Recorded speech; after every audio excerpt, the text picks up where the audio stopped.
स्वामी, संसार का ये कैसा नियम है, जब इंसान सुख में होता है तो पूरी दुनिया उसके साथ खड़ी होती है, लेकिन जैसे ही उस पर बुरा वक्त आता है तो उसके अपने भी मुंह फेर लेते हैं।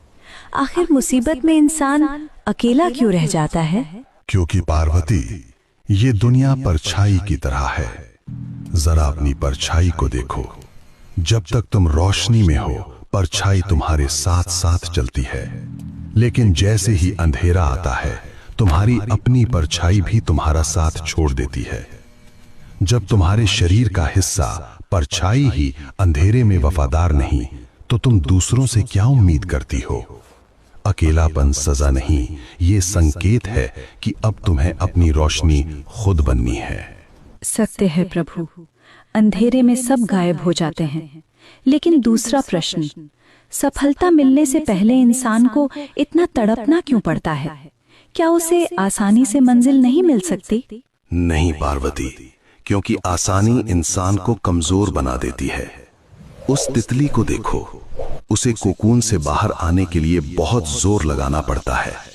अगर मैं उस कोकून को खोल दूं और उसे बिना मेहनत के बाहर निकाल दूं, तो उसके पंख कभी मजबूत नहीं होंगे, वो कभी उड़ नहीं पाएगी। इंसान का संघर्ष ही उसके पंखों में ताकत भरता है। दर्द उसे तोड़ नहीं रहा, उसे उड़ने के लिए तैयार कर रहा है। अद्भुत, संघर्ष ही शक्ति है। अंतिम प्रश्न प्रभु, जो लोग चुपचाप मेहनत करते हैं, दुनिया उन्हें नाकाम क्यों समझती है? उनकी मेहनत किसी को दिखाई क्यों नहीं देती? क्योंकि निर्माण हमेशा शोर के बिना शांति में होता है। दुनिया उस विशाल पेड़ की तारीफ करती है जो हवा में झूम रहा है, लेकिन कोई उन जड़ों को नहीं देखता जो जमीन के नीचे अंधेरे में मिट्टी को पकड़कर पेड़ को खड़ा रखती हैं। अगर जड़ें बाहर आकर दिखावा करने लगें तो पेड़ गिर जाएगा।